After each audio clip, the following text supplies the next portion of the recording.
Hey guys, welcome back to the channel. I just got done tearing apart the 357 Windsor motor, the stroker, and I'm going to give you a diagnosis on everything and show you what's up. Okay, in my opinion, we're going to go ahead and change the main caps. Some of them have damage, but nothing's damaged here on the block. I was starting to see lines here in some of these bearings, but nothing has touched or ate through to the crank, so we caught it at the right time. And I can hand polish anything. Everything's baby smooth, you know what I'm talking about? On all the journals, so I'm going to go ahead and show you all the journals. Everything's good. But now those two bearings up here look like shite. You know what I'm talking about? So I'm going to show you those again. You see how the lines were starting to occur? Maybe that was low oil pressure. You see what I'm saying? See right over here? If you can see them, you see right over here? It did not touch the crank in these places. It did not eat into the crank. I can hand polish this. Everything is smooth to touch like a new assembly. Now, in my opinion, I'm thinking I'm going to hone these cylinders out a light hone.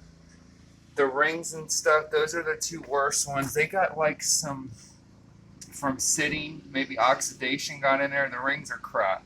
So I'm going to have to try to clean these up, take these rings off, clean the pistons, and clean the pins there, rebush them so everything moves and grooves good, you know what I mean, rolls right. So that's what I'm going to have to do, and I'm going to clean this whole assembly because it's got like a little bit of grit in there. I want to clean all that grit, clean the cylinders, and get everything obstruction free. You know, super nice and ready to build. So now I have everything apart, and I know exactly what I'm starting with, you know what I mean? I know what's going on. I know what's going to have to take place in this motor. So now I'm going to have to clean these cylinders. First is what I'm going to do is I'm going to take all these bearings out here. All these bearings, I'm going to slide these bearings out. And my next move on this deal is I'm going to wrap that crank up. I'm going to pressure wash this whole assembly.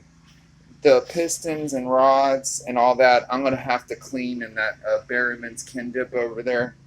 And I'm going to have to get this block pressure washed and then lubricated right away so no flashing occurs. Dried and then lubricated. Now I'm going to dip the pistons in the Berryman's, and that's going to take care of it. I'm going to clean them and remove the rings and get replacement rings. The bearings on the rods I'm replacing and the crank bearings I'm replacing. I'm going to get Cleveland trusted. I haven't decided yet on what rings to go with the KB this time. We're doing a budget build, but I don't have gap and stuff, so I don't know if I'm going total seal or we're going to outsource something that is direct bolt on. So we're going to see about that. But I want to show you the build, show you what's popping with this 357, and show you what's going to happen next. So this is the process right here as you see it before. Now what I think happened is an electrical fire happened in the car is what I'm thinking, and this is how I got this motor. It had black stuff. It had aluminum heads. I didn't get them. So I'm moving forward. I'm doing a budget build. I got 1 month to finish this motor for the customer. So like, follow, and subscribe and share. As always, keep on dreaming.